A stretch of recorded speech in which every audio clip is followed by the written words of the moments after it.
All right, we're going to go ahead and get started, everyone. As folks are just entering, we again invite you, please feel free to grab a snack and something to drink. And we're going to go ahead and kick off our session. My name is Tara Kuipers, and I have the opportunity to work alongside the Sustainable Rangelands Roundtable, helping facilitate sessions like this, as well as a lot of their other meetings. And we've invited you into this session today to learn more about, and if you're so inclined, actually do the electronic version of the Sustainable Rangelands Assessment, or the Sustainable Ranch Management Assessment Tool.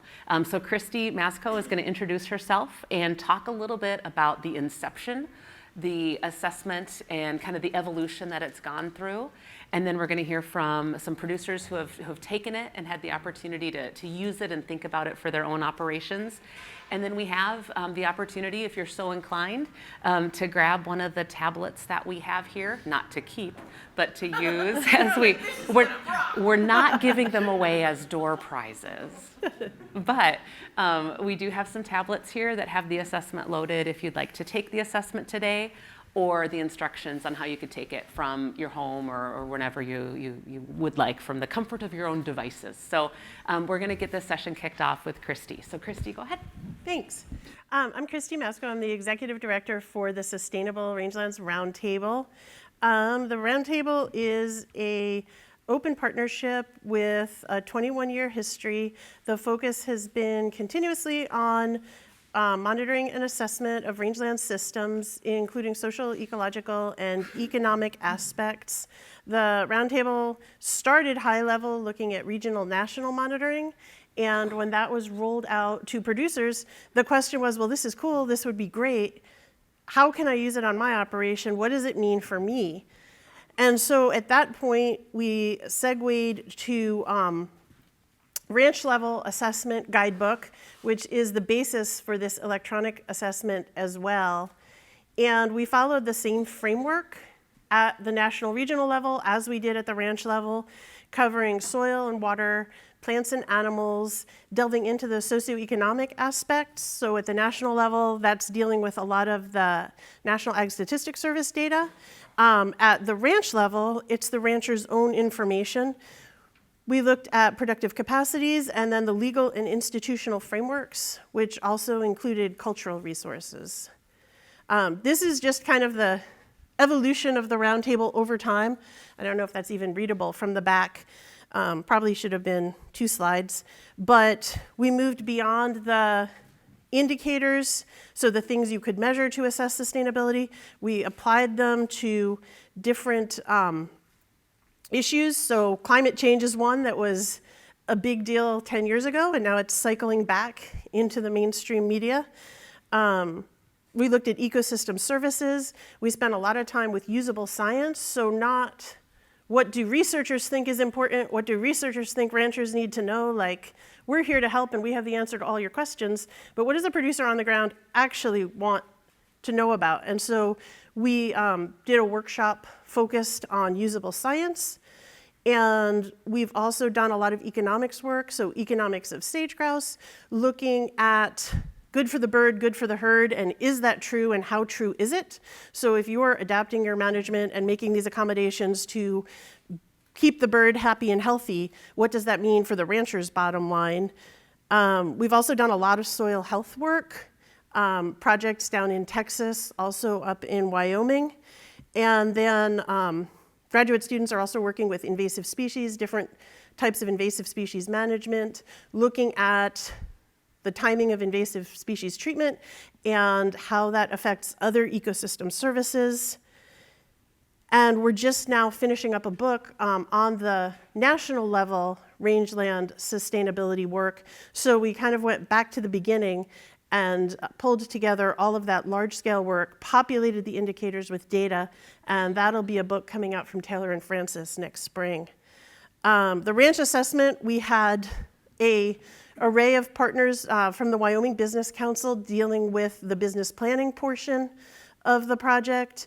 The Wyoming State Grazing Board, the Public Lands Council has been involved since the beginning, the National Grazing Lands Coalition, and then the federal agencies all weighed in. We produced a hard copy guidebook first, And the guidebook includes information on joint cooperative monitoring, on conservation planning, the different things that the agencies were involved with that would dovetail with ranch assessment. And it's important to note that everything in the assessment is confidential. When producers take that information's for them. We're never gonna go into that database and extract the information, analyze the information. What we will analyze is a pre and post evaluation. So what does the rancher think going into the assessment? After they take the assessment, what do they think? So those two sets of questions are fair game, but the actual assessment is proprietary for the producer. When we released the guidebook, the feedback we got was, okay, we want to do it electronically, we want it to be faster. We want to get through this in, 10 or 20 minutes, not an hour and a half to read a 75-page booklet. And they also wanted to compare, so what does their score look like relative to other ranchers in their region? And how do they compare to themselves through time? So if a rancher does this each year for 10 years, what does that trajectory look like? And so that component is being built into the assessment. Let's see, I talked about the pre-assessment and the post-assessment, so combined they're just 10 questions. The average to complete the actual assessment is about 20 minutes. Some people who read very quickly are faster, and other people who think their way through and reread questions take more like 30 minutes. Again, we come back to soil and water, plants and animals, productive capacities, socioeconomic aspects, and the legal institutional framework. None of it requires written answers. It's all clickable, yes, no, I don't know. And there's scores for each of the 12 sections, and then also an overall score. We can give you a copy of the guidebook as well, a hard copy, if you want to take that home with you. That was kind of the interesting evolution of this. I said when we built the hard copy guidebook back in 2011, people said, we want these other things. So we built the other things, and I'm kind of jumping ahead here, but when people complete the post-assessment, the thing they most want is the hard copy book to take away and get into the appendices and look at different monitoring methods and those kinds of things.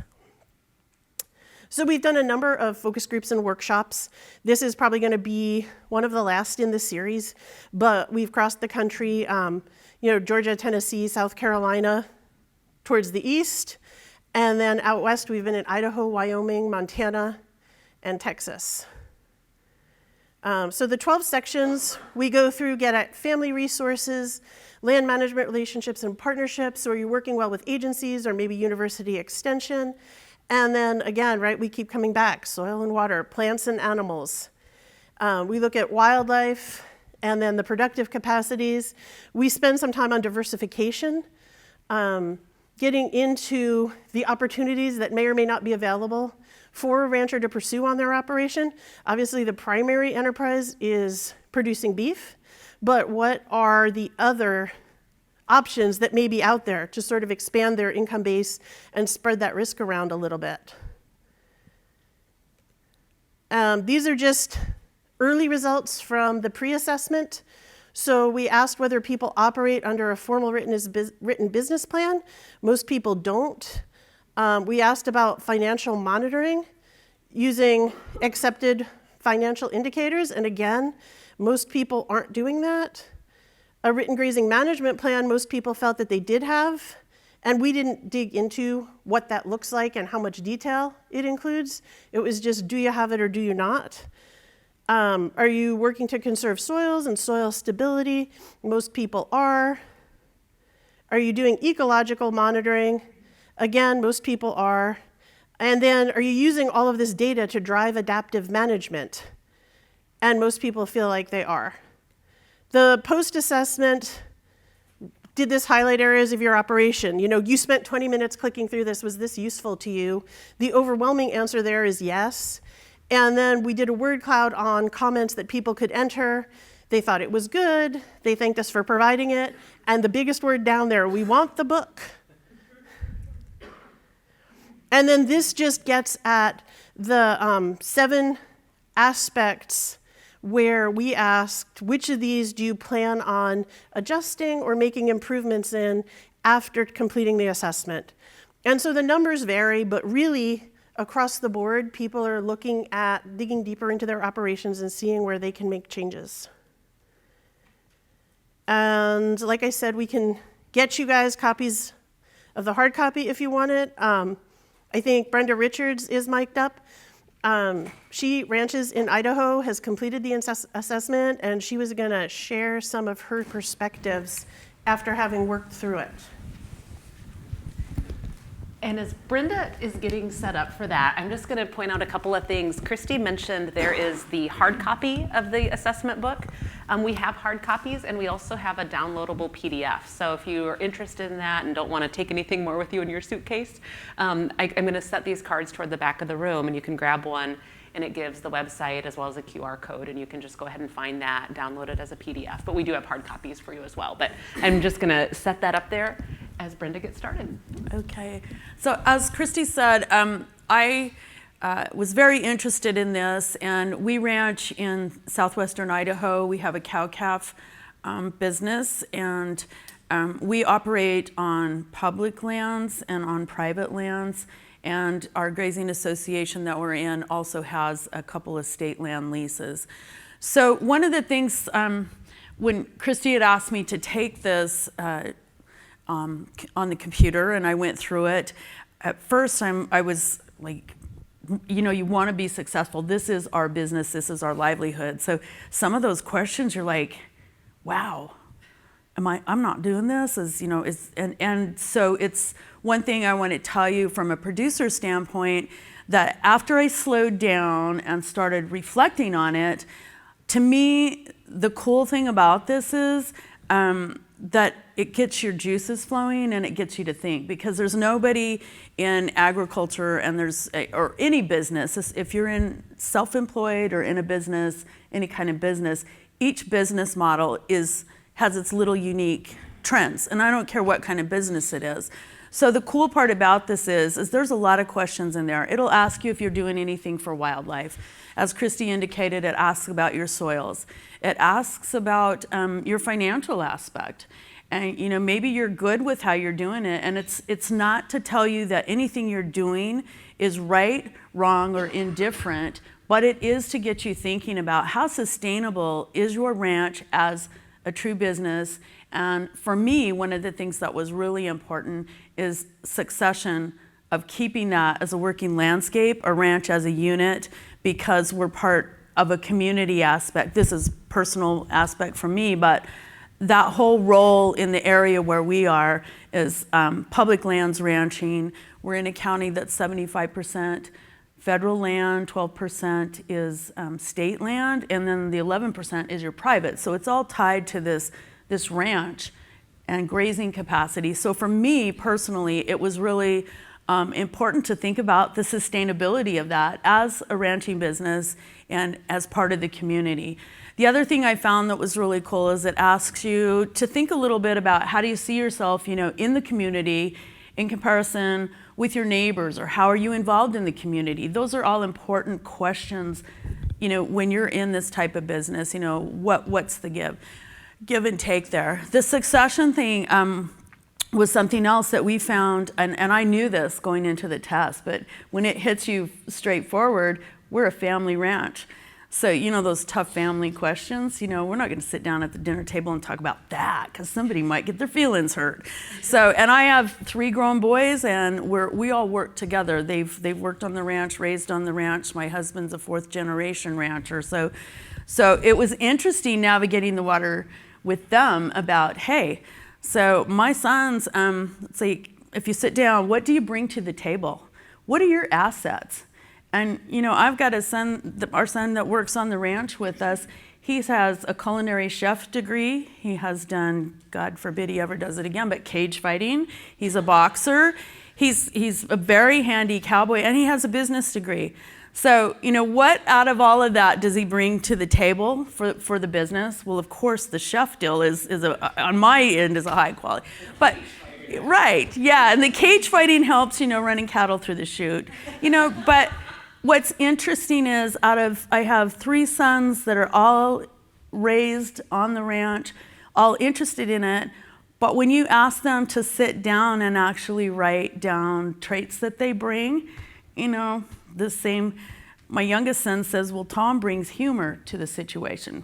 You know, is that a business trait? Not necessarily, but it's a good family conversation. It's interesting because everybody brings a different skill set. Can we all ride? Can we all rope? Can we all drive the tractor? Can we all do this, including me? Absolutely, but what other skill sets do you bring? I thought that was really cool. Then I took it a step forward and talked to some of the neighbors and also our banker about this, because several years ago we were asked to put forward, you know, we have an annual operating loan, and when we went in to renew it, kind of bank policy is, do you have a 5-year plan written down? Of course, my husband says, of course I got a 5-year plan. Is it written down? Not necessarily, you know, the 5-year plan. We kind of knew what it was, but when you have to sit down and do that, and it doesn't mean plans aren't going to change. It's just like a budget. A budget is your best guesstimate of what's going to happen in the year, and then you'll get a kink thrown into it. You know, the truck breaks down or whatever. But it helps you plan and think about it. So we had to go through that 5-year planning aspect. I took this into her 2 months ago and said, what do you think about this? And I said, it was a hard copy, and I said, so I was telling her my experience on it. I said, this actually made me think about bigger picture, smaller, you know, bigger picture in the landscape community, and then also drill down as to how our ranch fits into that whole aspect. And what are we doing to make sure that we are a good investment for our bank, that we're a good investment for that? And I said, so, you know how we're always negotiating on loan points or interest rates by 0.25% or whatever, boom, that right there, if you have something like this that shows that you've gone through and kind of thought about it, it's a good tool to go in and talk to a financial planner. If you're thinking about, you know, having somebody invest in it. I mean, if you can show that you have actually put some time and thought and put it down into paper, because all the questions, like I said, the hardest ones for us being a family operation was realizing, I mean, we all know it, and we get along very well, but those are those tough things because you have to remember it's a business and not a personal judgment aspect. This is like, hey, what do you bring? What do you bring to the table that is so cool that I can't do? And you know, it just could be logical thinking. It could be financial planning. It, you know, we can all do the back labor. So I volunteered to talk on this because, as you can tell, I'm passionate about the sustainability of these ranches to stay in business. And I find this as a tool. I will tell a true story. I freaked out because I thought I flunked the test big time. I did. I'm like, I thought we were doing so good. We've been in business a long time. And some of these questions, well, it's not like 100% score, because I was as Christy likes to say, it's graded on a curve. It's not even that. It's not about the score. For me, when I finally settled down enough, because I'm sometimes an overachiever, not that I overachieve, but I strive for it, realized the thing that I liked the best was it got my juices flowing. It got my husband thinking about things. It got my kids involved. And when I say my kids, you know, 35, 31, 20, and I mean, they're not kids. There is in the business part of it too. I really like it for that tool. The coolest part about eventually is you'll be able to go in and take it again and see where you've made improvements. Go through and look at it again. And I'm one of those nerds that asked for the book, because after I went through and I got to thinking about it, I want to go back and read and see, and like Tara said, you can download that too. So you can have it on your computer and go back in and see where those questions are. So anyway, I appreciate the opportunity to share that with you, but I hope you find it as exciting as I did as a tool. Awesome, thank you, Brenda. So I want to just take a moment and tag into something Brenda said, and then I think we'll have just some time for questions, and then for those who want to actually take the assessment, we can set you up for that. But one of the things Brenda said, and it kind of alludes to what Christy talked about, this was a hard copy book. a regular old book with like pages and a cover, and remember those? And then there was a request that it be made electronic, and so there's now the electronic version, which we can show you more about today, and there's going to be some more evolution as well. Brenda just alluded to the fact that what we're going to share with you today, the link that we can give you or what you can do on the tablet today, is kind of the first iteration, and it's just a chance to get this out there in an electronic version. The roundtable is now also working, and it's very close to happening, where you'll be able to go in, make an account, and be able to take the assessment, have your scores and all your information, and then go back and look at it again, maybe in 6 months or a year, and have a chance to see where changes have shifted. So if you feel like you flunked the test, you can see if you pass next time. But jokingly, it's not a test that you fail or pass. It's just something that hopefully gets conversation started. And you might be able to wonder about evolution over time. And so that's going to be something that is going to exist really soon. And we're excited to make that another version as this continues to evolve. So before we go any farther, I just want to pause for a second and see what questions folks have about the assessment, about the round table and the work that they've done to bring this to fruition, or maybe get Brenda to reveal some of her personal data from the score. But just want to see what questions folks have before we go any farther. Yeah, go ahead. So is this assessment more to test like the financial efficiency of the farm, or is it just more like personal notes of like how their business model is? Great. I think it would be more the latter, so more focused on personal decisions, the business structure that the family chooses to operate under. It's not a test per se. I mean, Brenda referred to it as a test, and yes, you get a score, but it's not comparing you to a preset idea of perfect, because there's a lot of different ways to do a good job ranching. I mean, we've gone out, and soil tested on ranches with various forms of management, whether they have a moderate rotation, whether they're stocked high density and they rotate more frequently, or whether they just don't rotate at all and it's a continuous grazing system. And we thought you'd see radical differences among those. And you don't, because all three operations are really well managed. All three operations are doing a good job. They're just doing it differently. And so there's not really a single right or wrong answer. It does ask questions, though, about what you do for your financial. Like, are you set up on software? I mean, there's questions in there a little bit about everything.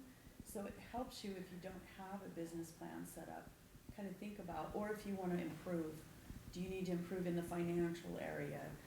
Have you ever thought about the soil stuff? Have you thought about working with NRCS? I mean, they're thought-provoking ways the questions are. And Christy's right, it's not a test.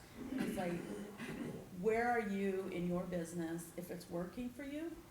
But have you thought about these things? And that's why I think it's a really good tool if you're looking to actually assess what you're doing and room for improvement, or if you're doing fine, then that's okay too.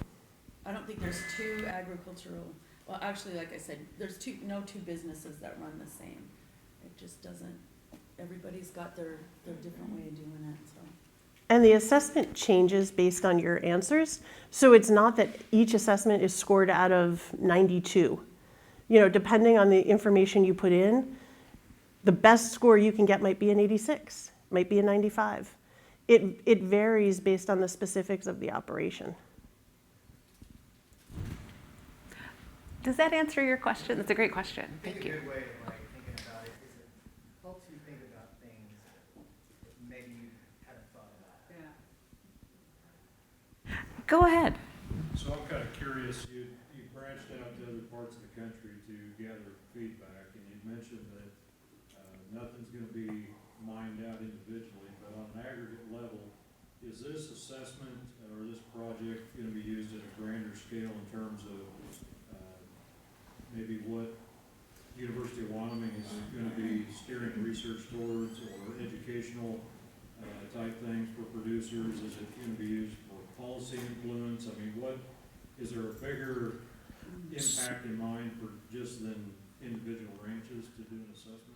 So the pre and the post evaluation questions, where we ask about a written grazing management plan, that might produce data that is useful in a policy context to say ranchers are paying attention, they do have a plan. It's not just a random act happening out there.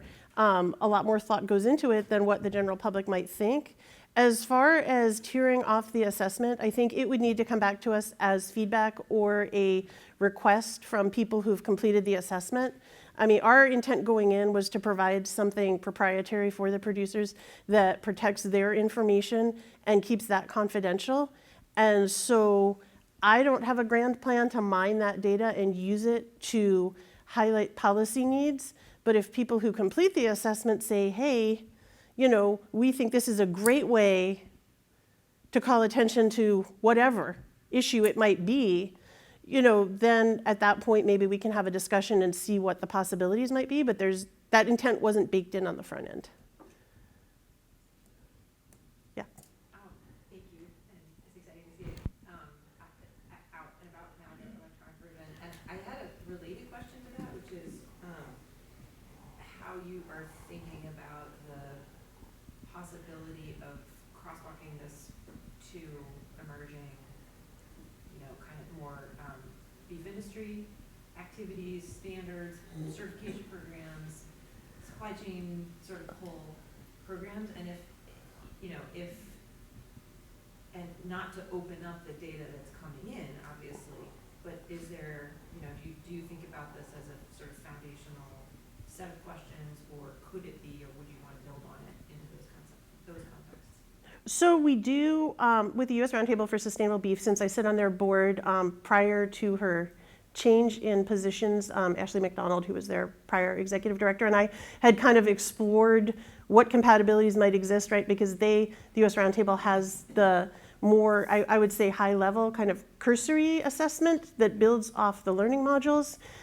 There was discussion about at NCBA convention in Houston doing a grazing management kind of morning or full day tacked on to the convention. And so I've talked with their director of producer education a little bit about, what's their timeline to get a new exec in, and how closely are they following the things Ashley was developing before she changed positions. And I think that's all still in flux because they don't know who the next person's going to be yet. They're in the middle of the hiring process. And at convention, all of the NCAB staff are spread so thin anyway that it's super hard for someone to wear another hat if they don't have a full-time person on board yet. So I guess I would say hopefully yes, but to be determined. Does that answer what you needed? It does, yeah. And then, Okay, you look like there's some good thoughts churning, so. Great, all right. Go ahead. So this is perfect. I'm glad she asked that question because she just led into it for me. So I represent a supply chain group of cattle producers. Is this something that can be used by an organization of producers to do an assessment?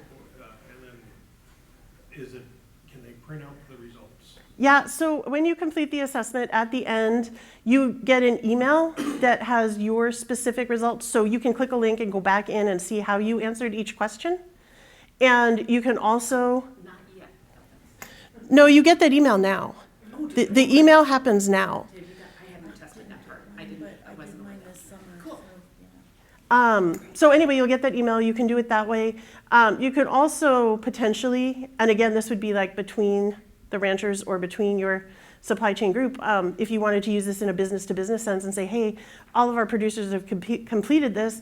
All of our producers, are in this range if you want to even get that specific about the scores. I mean, to me, the fact that you've completed it is enough.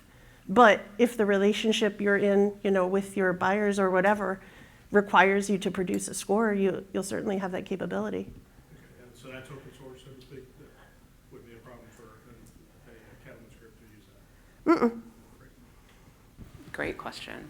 And great use of this as a conversation starter, as Brenda talked about, but also if there's a measuring stick of sorts that you want to start considering if you take a look at it. That's a great We thought. can develop in our own, but if the wheels aren't created, there's no need to You're not into the reinventing the wheel business. Come on, all right.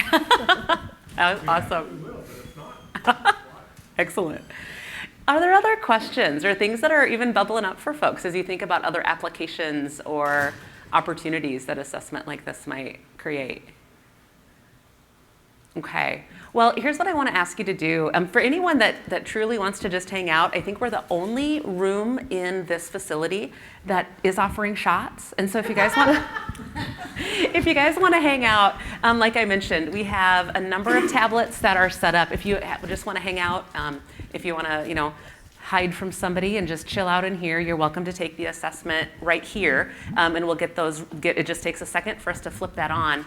The other thing I'm going to ask each person, if you're not able or not interested in joining us for the next 20 minutes or so to take the assessment, I'm going to also ask you to just take one of these green sheets. This steps you right through how to go through that assessment. The website specifically is here, as well as the separate links for the pre as well as the post. And as you take a look at that, you can step through the entire thing from the comfort of your own home. There's also a link right on here where you can find out more information about the Sustainable Rangelands Roundtable. There's a lot of other work that they're doing and resources that they've had available that you might find interesting. So I'd encourage you to all take one of these as well. If you're not going to stay and do the assessment with us today, we'd love for you to still take it. And then, as you've heard, this is evolving before our very ears. There's certain things that didn't exist this summer that now exist, like that email that you'll get sent.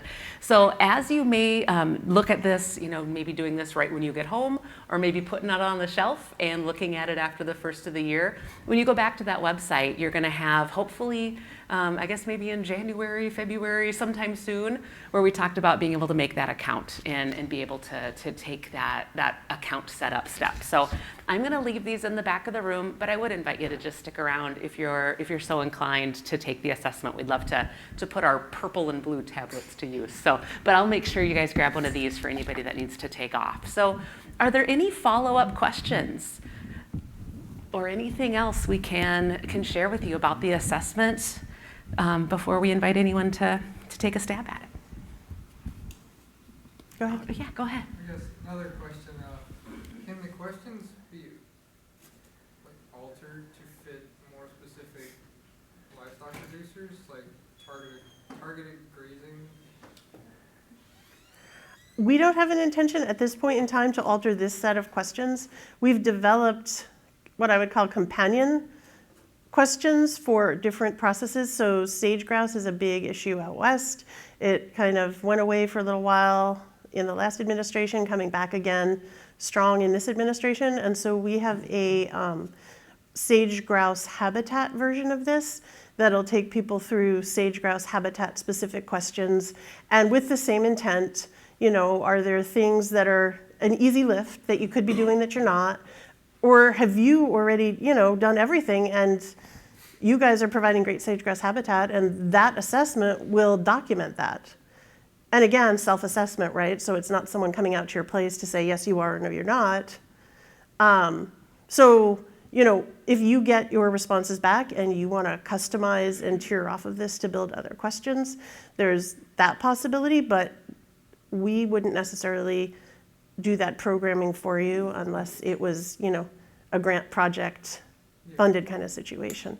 And in that scenario, we could do that. So you can develop the questions to the specific type of habitat?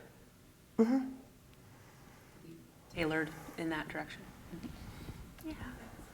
Sorry, is it okay? One more? Yeah. Oh, please. Kind of really closely related question again. The potential kind of how you might, are there like monitoring modules, or how do you think about the relationship between this assessment and various types of monitoring that people are doing or might want to do? Yeah, so one of the early precursors to this was a set of 17 ranch level monitoring indicators.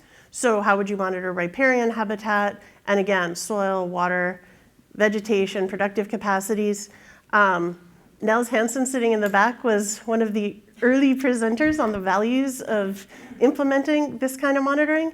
And we figured out over lunch that we kind of daylighted that information back in 2009. So none of it comes super quickly, but the hard copy guidebook does have that set of 17 indicators in it. It also has an appendix that takes you through methods that you could potentially use.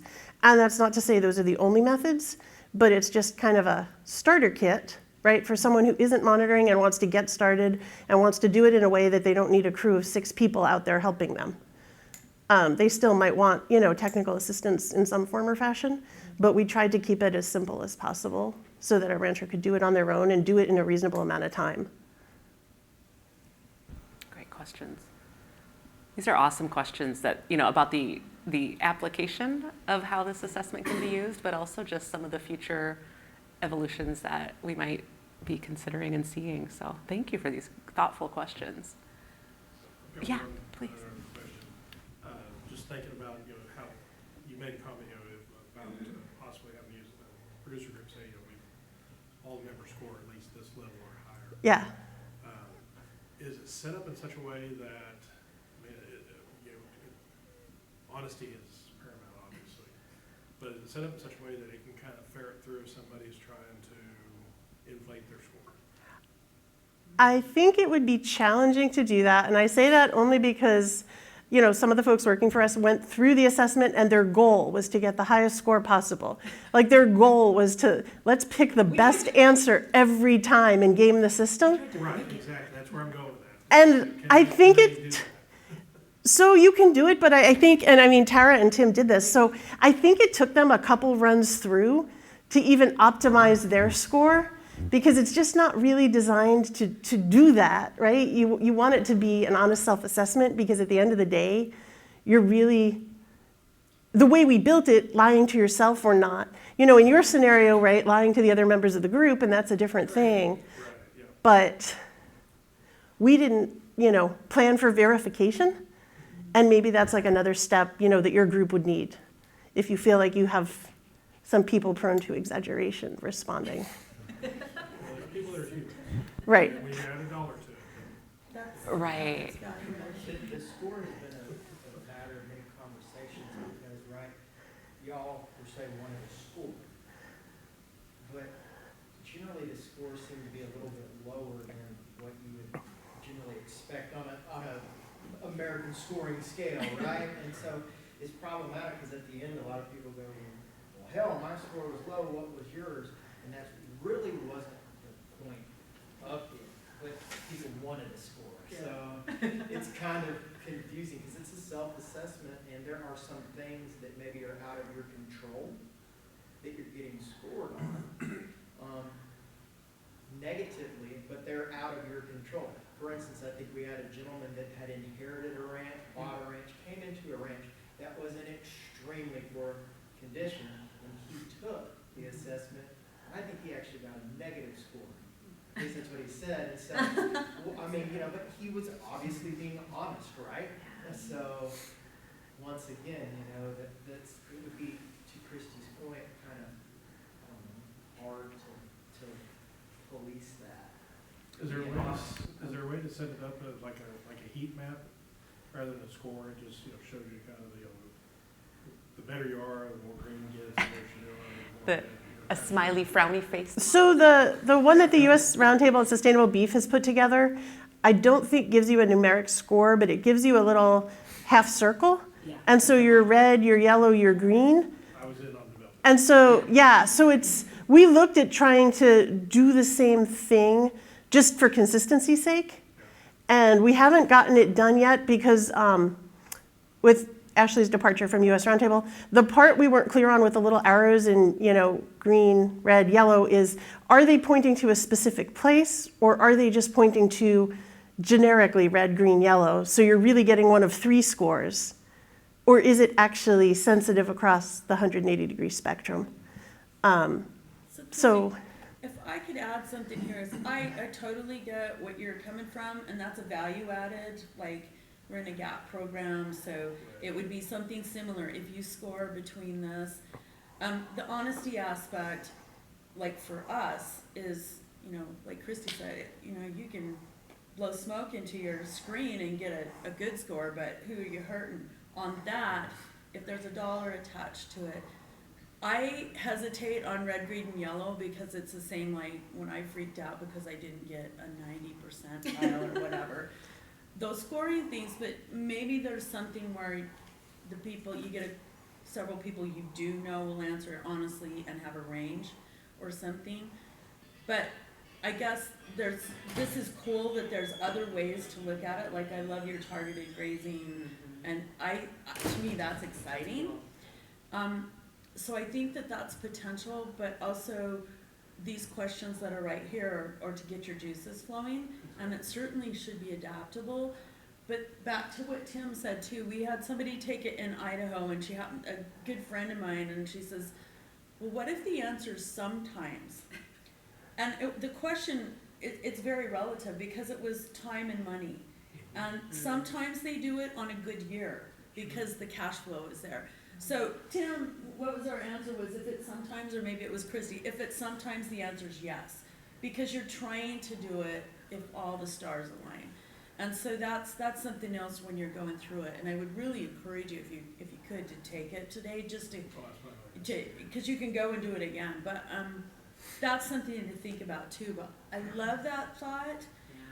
But that might take it to a level, because being in a program where it's value added, yeah, you're going to have a little bit of a safety valve there. So not that anybody would ever. Not that people would lie.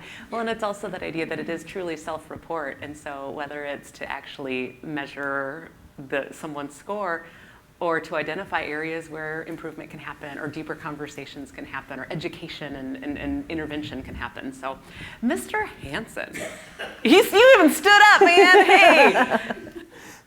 No, Brenda's got me scared that I'm turning into a guy that's the glass is half empty all the time. When I got into those kind of questions, or some of the specifics on the ground, I had sometimes, and I also had yes, no. And I wrestled with that, how do you answer that question? And I decided, well, if it's not there all the time, then it's a no. But for your But I just assessment, wrestled it out. yeah. And so your assessment, you were okay with that? Like for Lorna's, it made her feel better that I guess, and that's again goes back to that personal aspect. As long as you know how you answered it. Well, and Mel's, the fact that you just said you're a glass half empty guy sitting there in the back of the shady corner with the black hat on, it's like, oh man, you're looking like you're the. Well, I didn't think I was until Brenda pointed it out. We're just learning all this stuff about you. That's the thing I told you the glass was refillable. There's always more to put in that glass. But I think, go ahead, Christy. I was just going to say, I think that our discussion, around her friend's answers and why sometimes was a yes, was that if you're doing it sometimes, you've thought about it, you have the intent, it's not something you've never considered, or it's not something you refuse to consider.